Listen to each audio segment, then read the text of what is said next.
The gavel struck once. It cracked through the courtroom like a gunshot. Case 11 on 42, Thomas Hayes versus Captain Morgan Hayes, charges of forgery. I stood motionless. Every head in the room turned toward me. My father's voice sliced through the silence. There she is, the liar who fooled an old man for money. He made sure to say it loud enough for the reporters to catch every word. I didn't react. I had stood through artillery fire in Europe. A courtroom in Virginia wasn't going to shake me. The judge glanced down at his file, then back up at me.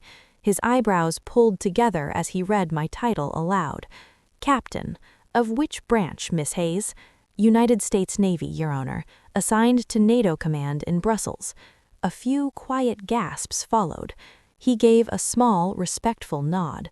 My father, on the other hand, rolled his eyes like I had just claimed to be an astronaut. That was the moment it truly sank in. My own father had dragged me into a public courtroom to accuse me of betraying the very man who had taught me what honor meant. And all I could think was, "Grandpa, you were right." The storm came. It had started months earlier, just after I returned from NATO duty.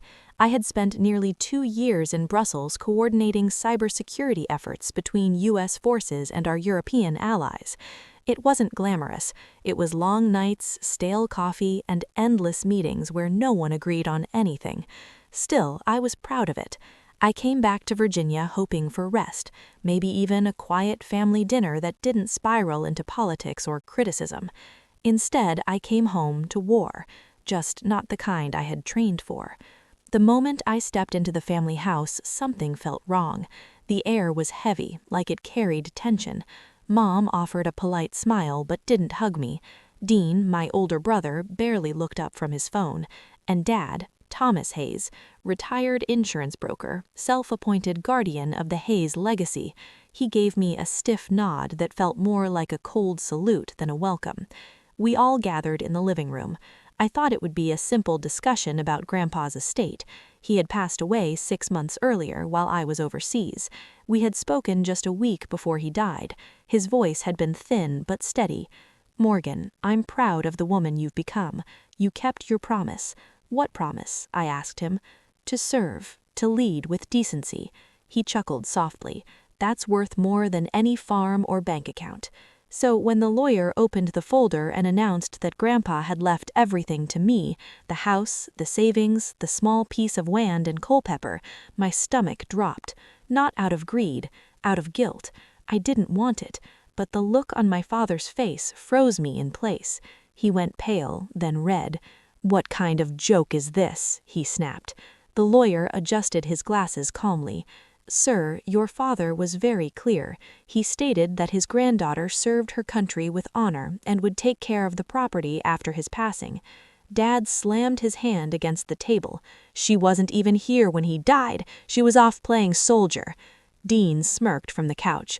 "Guess I picked the wrong career. Should have joined the Navy too." I forced myself to stay calm. "Dad, I didn't ask for this." He sneered at me. "You expect me to believe that? You probably convinced him to change it before he died." Mom spoke softly. "Thomas, please." But he stormed out, slamming the door so hard even the lawyer flinched. That night, I drove back to my apartment feeling sick. I had always known my father didn't approve of my life. Joining the military instead of the family business, staying unmarried, spending my 30s serving instead of settling down. But this was different. This wasn't disappointment. This was resentment wrapped in righteousness. A week later, a thick envelope arrived. Inside was a subpoena. My father had filed formal charges: forgery of will, manipulation of an elderly relative. The state of Virginia would hear the case. I sat on the edge of my bed staring at the papers as my hands trembled. Me, a commissioned officer, accused of deceiving my own grandfather. I let out a bitter laugh. He really did it. Then I picked up my phone. "Commander Lewis," I said when he answered. "Sir, I'll need to take personal leave." "Everything all right, Captain?" he asked. I hesitated for a moment. "Family matter. I'll handle it with dignity." When the hearing day arrived, the courthouse was packed. My father stood beside his lawyer, shoulders squared, chin lifted like he was marching into a victory parade. Dean leaned in and whispered something to him. They both laughed quietly. Mom sat in the back row, eyes lowered, twisting a handkerchief in her hands. I entered through the side door.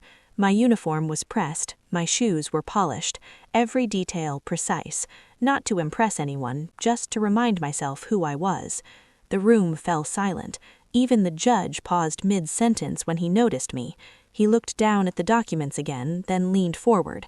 "Captain Hayes, NATO command." "Yes, Your Honor." He exhaled slowly. "Interesting." Dad scoffed loudly. "Don't let that uniform fool you, Judge. She's always been manipulative." The judge's eyes moved between us, unreadable. We'll see soon enough who's fooling whom. As my father took the stand, my heartbeat slowed. The anger faded, replaced by something colder, calmer, because I knew something he didn't. Grandpa left me more than money. A letter. Sealed inside his old leather journal, sitting quietly in my bag. I hadn't shown it yet, not until the moment was right. That's the thing about revenge. People think it's loud, explosive, but sometimes it's quiet. Sometimes it walks into a courtroom on polished shoes, wearing a uniform, and lets the truth speak for itself. I didn't sleep that night after the first hearing. The courthouse had emptied, but my father's voice kept echoing in my head. She fooled an old man for money. He had said it with such certainty, as if I had committed a crime. I sat by my kitchen window, still in uniform, staring at the folded flag hanging on my wall. Grandpa's burial flag. I had carried it home from the veterans' cemetery myself. Its weight reminded me why I had to finish this. Not for the inheritance, not even for my name, but for the man who taught me what honor meant. When I was a kid, Grandpa used to say that honor doesn't start in uniform, it starts at home. He would tell me stories from World War II while we worked on old model planes in his garage. He never bragged about the medals displayed on his wall. He would just tap the case and say, "These aren't for bravery, they're for doing what needed to be done when no one was watching." Dad never understood that. To him, honor was closing deals, titles, money in the bank. He told Dean, "Be a man who closes the sale." He told me, "Be someone's wife." But Grandpa told me something else, "Be someone you'd salute." I remembered the last time we spoke before my deployment. He sat on the porch wearing that old flannel shirt, hands trembling but eyes sharp. "You scared, kiddo?" he asked. I smiled slightly. He nodded. "Good. Courage isn't the absence of fear, it's standing up while your knees are shaking." He slipped off his ring and pressed it into my palm. "Don't let this family lose its compass, Morgan. Your father hides his fear behind pride. Don't fight him with anger, fight him with truth." That ring still hangs from my dog tag chain. The next morning, after the hearing, Mom called. Her voice was fragile. "Your father didn't sleep," she said. "He's convinced you manipulated your grandfather." I sighed. "Mom, you know me better than that." "I do," she whispered. "But he's always been jealous of how much his father loved you." That silence hurt more than anything else. "You don't have to choose sides," I told her. "Maybe I already did," she replied softly, when I stayed quiet. Later that week, I visited Grandpa's house, the same house now at the center of everything. It still smelled of cedar and pipe tobacco. His medals hung untouched on the wall. I walked through each room slowly, running my fingers along the furniture he had built.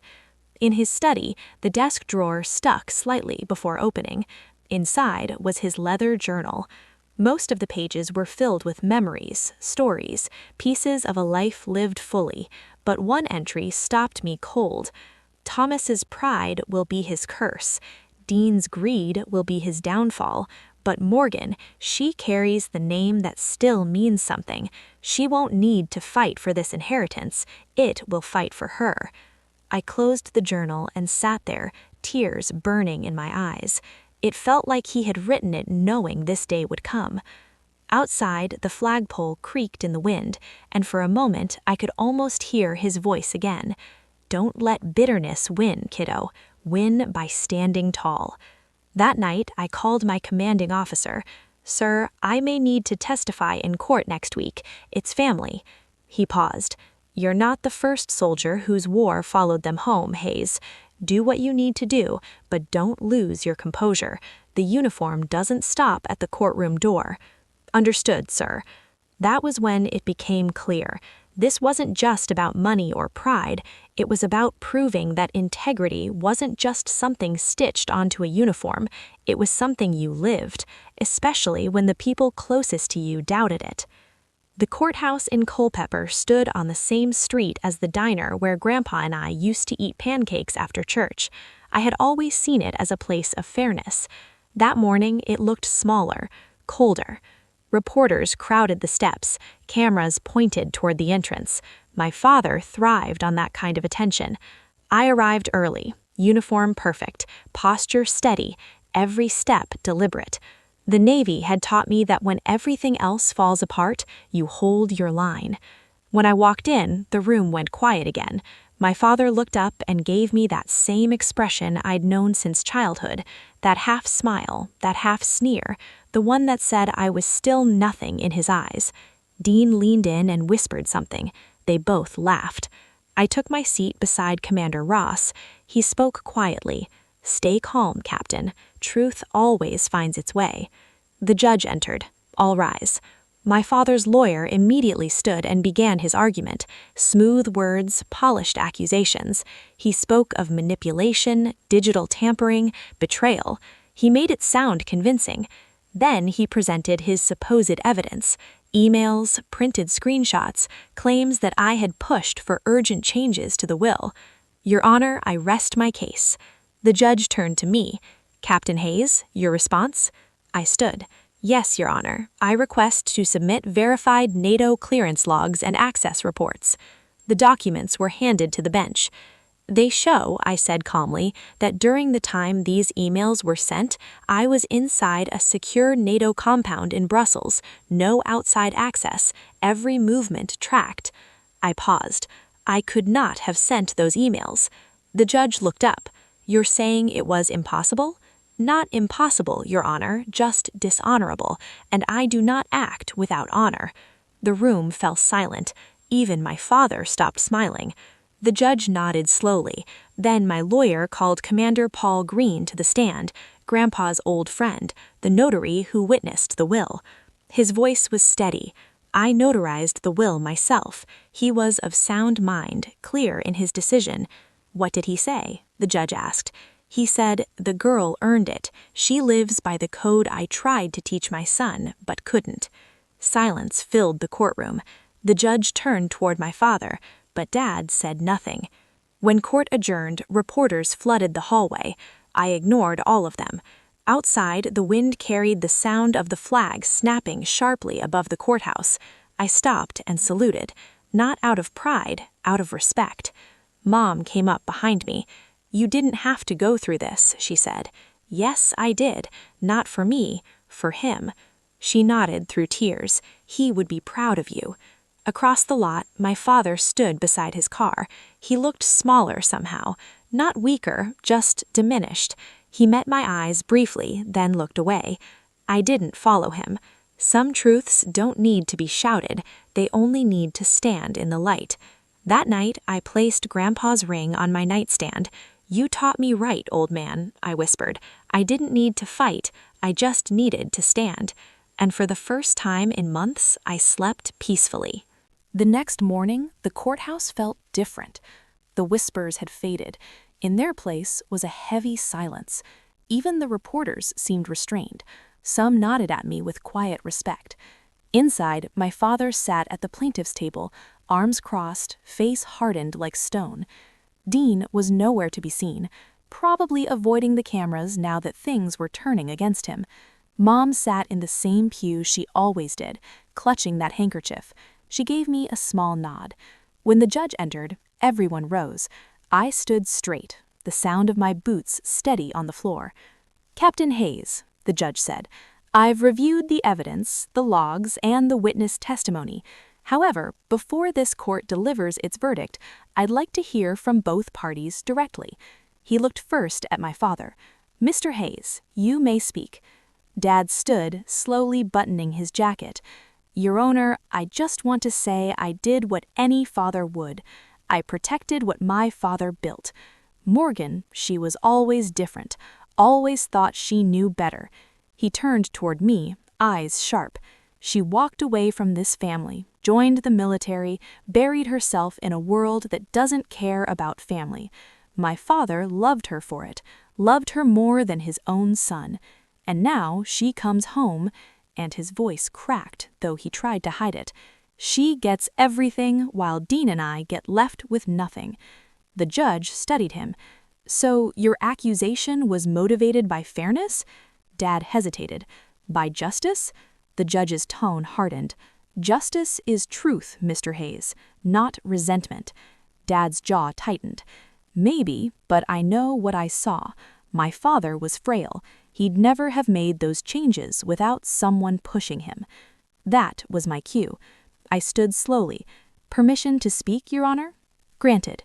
I walked forward just far enough to meet my father's eyes. Dad, I began quietly, you keep saying Grandpa was weak, but the truth is, he was stronger than any of us. You just never saw it because you were too busy trying to be the one in charge. He opened his mouth to interrupt, but I didn't let him. You told me once that joining the Navy was a waste of my life, that no daughter of yours should salute anyone. But you never understood. I didn't join to serve a uniform. I joined to serve what Grandpa taught us. Honor, courage, and commitment. The same values you used to mock when I was a kid. The room was silent, only the sound of a pen dropping somewhere in the back.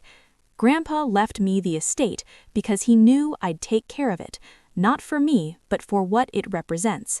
You talk about legacy, Dad. Legacy isn't money. It's how people remember your name. For a long moment, my father said nothing. Then he muttered, You think wearing that uniform makes you better than us? I shook my head. No, it reminds me to be better than I was yesterday. The judge leaned back, his gaze moving between us. Captain Hayes, he said softly, would you like to submit your closing statement? Yes, Your Honor. I faced the room not to perform, but to tell the truth one last time. I didn't come here to fight over land or money. I came here because someone I loved was accused of being a fool, and because the person who accused me forgot who raised him. My grandfather believed in service over status. He believed in lifting others, not tearing them down. He taught me that honor isn't inherited, it's earned day by day. So if defending that makes me the villain in my father's eyes, then I'll wear that title proudly. I turned toward my father. But Dad, I'm not here to humiliate you. I'm here to forgive you, even before the verdict, because I know what pride does to a person. It eats them from the inside until all that's left is the echo of what could have been. My voice caught slightly, but I kept steady. You once told me I'd never understand what it means to be a Hay. You were right, because the Hay name isn't something I had to inherit. It's something I had to rebuild. The judge nodded, clearly moved. Thank you, Captain Hayes. That will be all. After a brief pause, the courtroom stirred again. My father stood visibly trembling now, the first real crack in his armor. You think you're so noble, he said quietly, standing there pretending. You're the only one who ever did something right. You left this family. You left me. I met his gaze softer this time. I didn't leave, Dad. You closed the door behind me. He froze, eyes darting away. Then, before anyone could react, he said under his breath, I just wanted him to love me like he loved you. That broke something in me. All the anger, all the resentment, it just faded. For the first time, I saw not my accuser, but a man still trapped in the shadow of his father. The judge cleared his throat, his voice steady again. This court finds in favor of the defendant, Captain Morgan Hayes. All charges are dismissed. Gasps, whispers, the faint click of cameras. He continued, "Furthermore, this court acknowledges that the plaintiff's actions were driven not by evidence but by emotion. This case will serve as a reminder that pride, when left unchecked, destroys more than it protects." The gavel struck once final and echoing. Dad slumped slightly in his chair. Mom started to cry. I didn't feel triumph, just a quiet relief. As I left the courtroom, one of the old veterans stopped me at the door. His hand was rough and strong. "Your grandfather would have stood proud today," he said. I smiled faintly. He always said honor's loudest when it whispers. He nodded. "Then you shouted, kid." I walked outside into the sunlight, the courthouse steps bright beneath my feet. Behind me, my father didn't follow, but for the first time, I hoped someday he might. The news spread faster than I expected.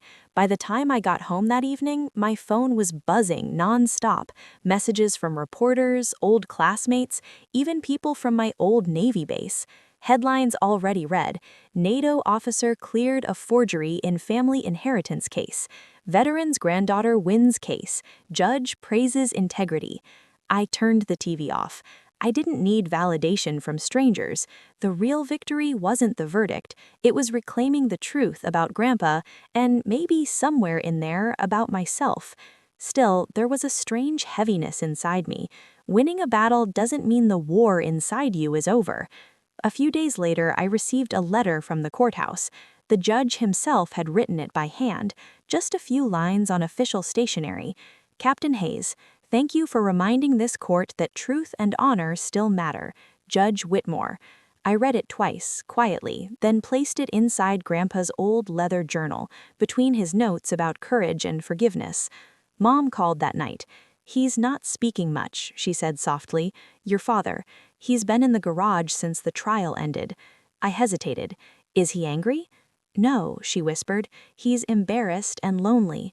I sat there, phone pressed against my ear, trying to decide whether to be angry or compassionate. After a long silence, I said, "Mom, tell him I don't hate him. Tell him I just hope he remembers who taught us both what honor meant." She sighed, voice trembling. "He heard that, honey. He's sitting right here." There was a quiet shuffle, then nothing but static. For a second, I thought he'd hung up. Then I heard him. "Kid," he said softly. He hadn't called me that in years. "I made a fool of myself, didn't I?" I swallowed hard. "You made a mistake, but you're still my dad." He let out a slow, shaky laugh. "You sound like your grandfather." "That's the best compliment I could ever get," I said. The next week, I visited the cemetery. It was a clear Virginia morning, the kind Grandpa loved. The trees whispered above the rows of white stones, and the air smelled faintly of pine. I knelt beside his grave, brushing the leaves off the bronze plate. "Hey, old man," I murmured. "You were right. Truth found its way home." I laid the judge's letter beside his name. I didn't shout or fight, I whispered. I just stood tall, like you said. A breeze swept through the trees. It almost felt like a reply, the kind of silent approval he used to give me when I got things right without needing his words. Back in town, life began to settle again. I resumed my reserve duties and started helping at the local Veterans Outreach Center, teaching younger soldiers how to transition to civilian life. Most of them were just kids, early 20s, unsure of who they were without the uniform.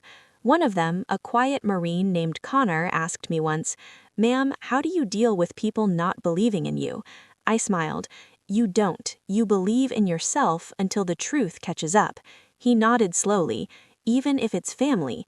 "Especially then," I said, "because family isn't supposed to be about being right, it's supposed to be about doing right."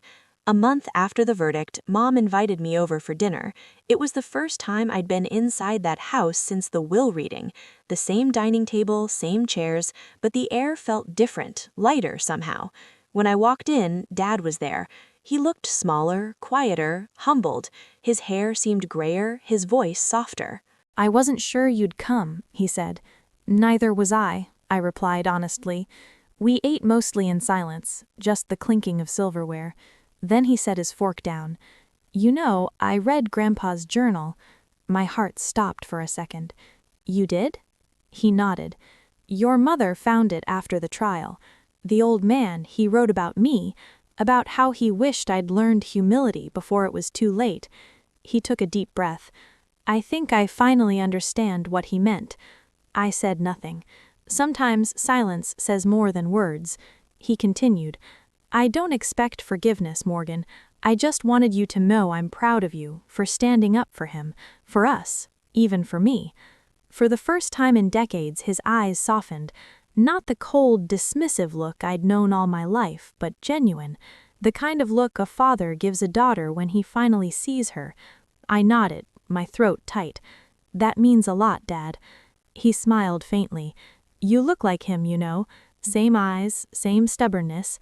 I laughed softly. Guess it skipped a generation. After dinner, I walked him to the porch. He reached into his pocket and pulled out a small object, Grandpa's navy ring. I think this belongs to you, he said. I froze. You kept it? He nodded. He wanted you to have it. I wasn't ready to let it go until now. I took it carefully, the gold warm from his hand. Thanks, Dad, I whispered. He looked at me, voice quiet. You've carried the name better than I ever did. We stood there for a long time, saying nothing. The cicadas hummed, and somewhere in the distance church bells rang. For once, it wasn't uncomfortable silence. It was peace. Later that night, as I drove home, I passed the courthouse. The flag outside rippled under the streetlight, bright and steady against the night sky. For a moment, I pulled over and rolled down the window. The stars above Virginia looked exactly like the ones I'd seen in Brussels, distant, constant, eternal. I whispered into the quiet, honor, courage, commitment. And somewhere deep inside, I knew I hadn't just won a case, I'd healed something that generations had left broken. Because forgiveness, when it finally comes, isn't a weakness, it's proof that love is stronger than pride. A few weeks after that dinner, life began to quiet down. The reporters stopped calling, the courthouse gossip faded, and the small Virginia town that once whispered my name went back to talking about football games and weather forecasts. I went back to my work at the Veterans Center, not because I needed a job, but because it gave me peace. Helping others put their lives back together reminded me that every soldier fights two wars, one on the field and one within. Most mornings I'd arrive early, make the coffee, and set out the chairs for group meetings. The walls were covered in photos of veterans, young faces turned old by service, eyes that knew too much and still carried hope. Sometimes I'd glance at them and wonder if Grandpa's face would have fit right in among those quiet heroes. One morning, a package arrived at my door. It was small, wrapped in brown paper, no return address. Inside, I found an envelope marked, "To be delivered upon verification of death. Whitman Harold J." Grandpa's handwriting. My hands trembled a little as I opened it. Inside was a single folded letter, and tucked beside it a pressed white clover, his lucky charm, the one he used to keep in his wallet. Morgan, if you're reading this, it means you came home and did what needed to be done. Don't let bitterness win. When you fight for truth, do it with grace. When you fight for family, do it with patience. And when you forgive, truly forgive, do it not for them, but for yourself. The Hayes name isn't about wealth or blood, it's about honor that survives misunderstanding. I know your father's pride will blind him for a while, but one day he'll look at you and see what I always did, the heart that carries us all. Love, Grandpa. I read it twice before the tears came.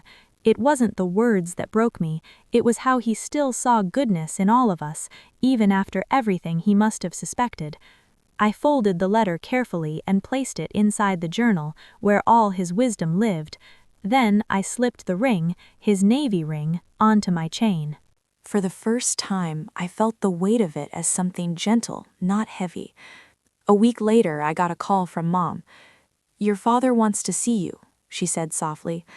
I hesitated, glancing at the stack of case files on my desk. "Is he okay?" "He's different," she said. "You'll see." That Sunday, I drove out to the family house.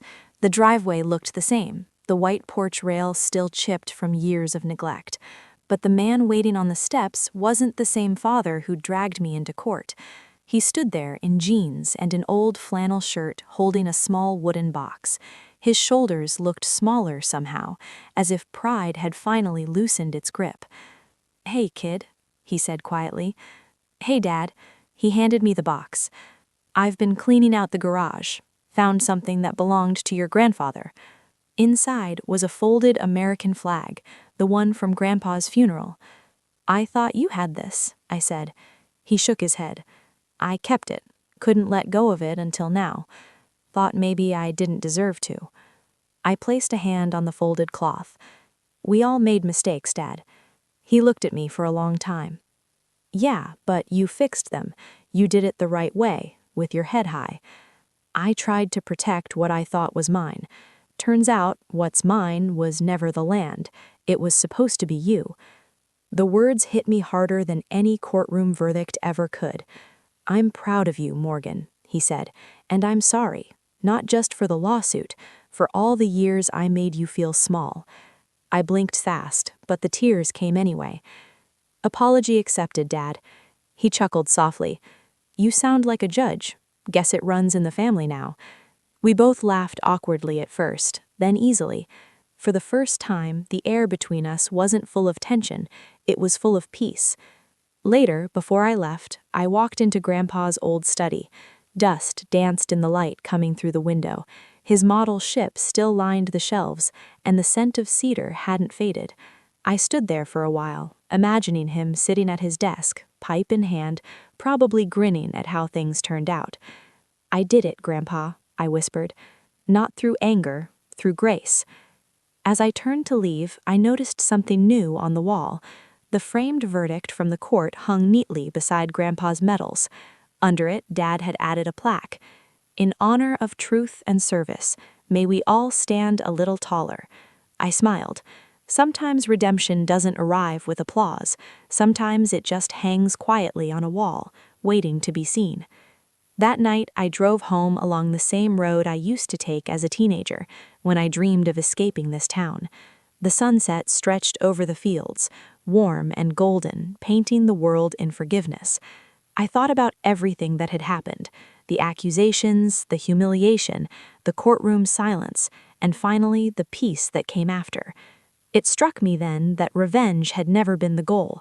It was about restoring balance, dignity, and faith, not just for me, but for everyone who lost their way in the noise of pride and misunderstanding. Forgiveness isn't forgetting, it's remembering without letting it poison you. Before I went to bed, I recorded one last entry for my audio log, something I'd started years ago during my NATO service to process my thoughts. My voice was calm, steady, but full of something new: hope. If you're listening to this, remember, revenge is easy, but redemption takes strength. I learned that real honor doesn't come from medals or titles, it comes from choosing grace when you could choose anger. And if someone you love betrays you, don't let their actions define your heart. Let your integrity define theirs. Because when you stand for what's right, quietly, humbly, the world takes notice, even those who once turned away. I paused, then smiled. This story isn't about who won or lost, it's about who learned, and maybe that's the real victory. So if you've ever been wronged, if someone doubted your worth or tried to bury your truth, remember this: you don't need to raise your voice to be heard, you just have to keep standing tall, and when life tests your honor, salute it, forgive it, and keep walking forward. Thank you for listening. If this story moved you, share it, not for me, but for the lesson that still matters in this world: honor, courage, and forgiveness.